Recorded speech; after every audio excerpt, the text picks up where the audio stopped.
the examination, general physical examination, how to do that examination in a certain patient. Like all the other clinical methodologies, the rules at the start will always remain the same.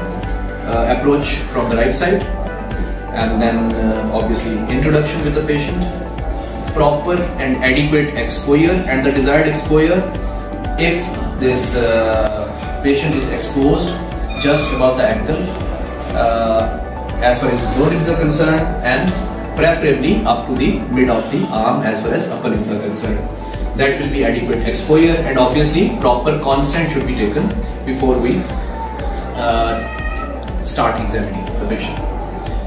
As far as general physical examination is concerned, the first thing is what we call demo. We'll be explaining about the general appearance of the patient. So what you'll be doing, you'll be standing here besides the patient, and then we will be looking at the face, overall general appearance of the patient, and then you will be commenting like that.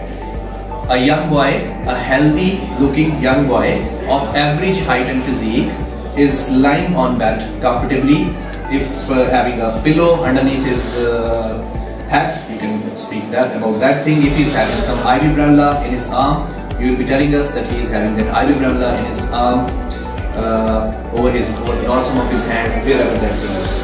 And similarly, if you are finding something very obvious over the patient, like a patient is having puffiness, carry on puffiness, you will be commenting about that. If the look is pale, you will be commenting about that. If he is in obvious respiratory distress, आपको comment करना होगा. Same way, if he is having edematous body, so you can comment on that edematous body. If he is having moon face, you will be commenting that a patient is having moon face. So whatever is obvious, you will give that comment in introduction, right? And then we start with the routine general physical examination.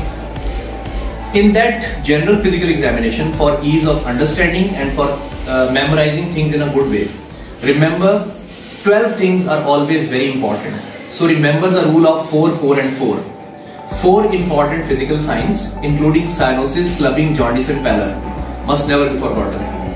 Then 2 in the neck and 2 at peripheries. 2 in the neck, JVP and thyroid must never be forgotten, and 2 at peripheries, edema feet, and then lymphadenopathy. That should never be forgotten. So 4 important physical signs, 2 in the neck and 2 at peripheries, these 4, and 4 important vitals: respiratory rate, pulse, blood pressure, temperature. So these 12 things must never be forgotten. We will always be mentioning these things. Obviously there are a lot of other important physical signs, but at least you should comment, even in a normal person you should comment about these 12 things always. We'll be starting examining from the hands. Start yesterday, and we'll be seeing abnormalities in hand like pallor, hypothenar eminences, thenar eminences, dupuytren's contracture if there is any abnormality. And then very important thing, nails. There are a lot of findings in nails like cyanosis, clubbing, similarly splinter hemorrhages. You can find leukonychia. What you will be doing then, you will be palpating the pulps for ossular nodes. Similarly, you will be palpating the fingers for Ebenden's node, Bouchard's node. You will be looking at the dorsum of the hand for interosseous wasting, like in the setting of rheumatoid arthritis or small muscular problems, small muscle diseases. So this is how you will be seeing these things. As you will be shaking the hand, you will be looking for warmth, different kind of things which will be examined.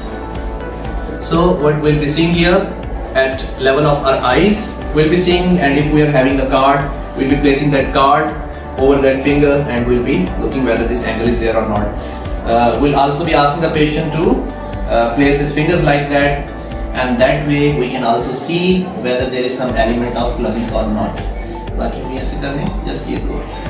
So that way we can see, appreciate clubbing. Fine. So next is then I'll be examining the pulse. I'm having a watch and I'll be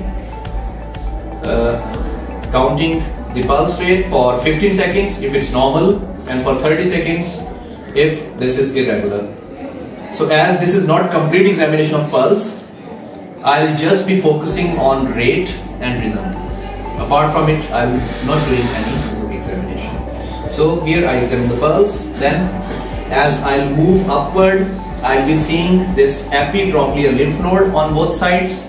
So it is the trochlea and I'll be seeing this epitrochlear lymph node. As I'll be going ahead, I'll be skipping axillas, I'll examine them lately. So I'll be focusing on the eyes. So in eyes, I'm going to see pallor, I'm going to see jaundice. So first, I'll be asking the patient to look towards my hand. मेरे हाथ देखिए. अब हाथ को देखिए. And now I'm looking towards the conjunctiva. ऊपर देखिए. So that way ऊपर देखिए, नीचे देखिए.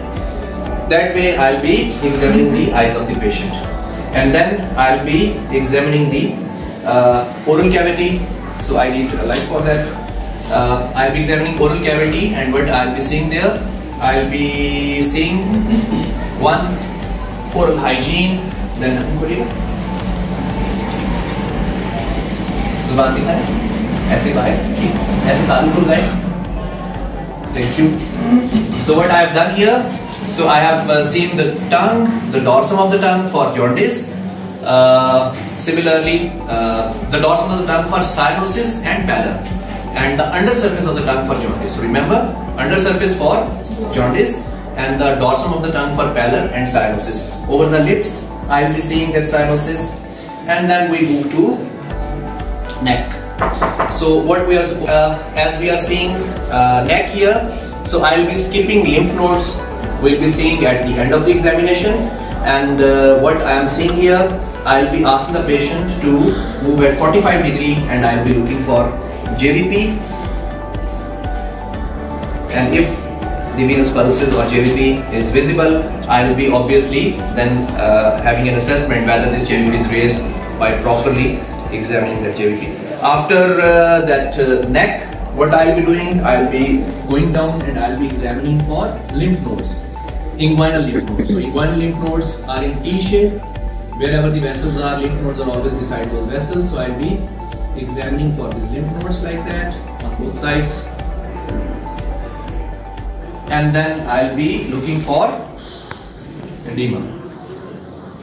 Ankle edema, I'll be placing my thumb here for 10 to 15 seconds, and then I'll be looking for the edema. The area which you should press should always be over the bony prominence, just above the medial malleolus. You should preferably press this. Then I'll be asking the patient to sit for me. What I'll be doing here, I have skipped the two vitals. Obviously, one is checking temperature by using thermometer. So right at the start of the examination, obviously, we'll be placing that thermometer in the axilla of the patient, and we'll be asking the patient, we'll be checking that temperature after 1 minute. And we have also not checked blood pressure here. I'm skipping it as we have already told you how to check the blood pressure. So that is a routine part of cardiovascular system examination, and in GP as well, you have to check that blood pressure. So now what I am doing, now I am going to examine his acid chopri market. So what I am going to do now, I am going to examine lymph nodes. How to examine these lymph nodes? This is submental group, this is submandibular group, this is jugulo-omohyoid and jugulo-digastric group, then this is anterior cervical area, this is supraclavicular area, this is posterior cervical area, pre-auricular area, this is post-auricular area, and here we are palpating the occipital area, right? So that is all about this lymph node examination. Then I'll be examining axillary lymph nodes. So how to examine these axillary lymph nodes? You will be using the same arm like the patient arm. Only with your single arm you can comfortably palpate the lymph nodes, right? Obviously, for examination of lymph nodes, the patient should have his shirt off so that you can comfortably examine the lymph node. So what I am doing here, with my right hand, this is patient's right arm, resting over my right arm, right? And with my right hand I am here examining the lateral group, lateral axillary group. And with the opposite arm, I will be examining the remaining axillary lymph node group. So this is anterior axillary group, then this medial one. I'm not supposed to use my other hand, so comfortably I can see, and then apical group. and then I'll be also palpating for posterior axillary group. Again, you are seeing here that with the opposite arm, what I am doing here, this is medial group of lymph node I am palpating, anterior axillary group, then apical group, and then this way posterior axillary fold, and I am examining that group. And with the same arm, I'll just be examining the lateral axillary group. Here I'll also be looking for thyroid, which we skipped earlier during the examination. It's better to see thyroid in extended position of neck. पानी का घूंट भरे, ऐसे जैसे पानी का घूंट भरे. So that way you will be examining for thyroid. ठीक हो गया. And then I'm looking for this sacral edema at this area, and that way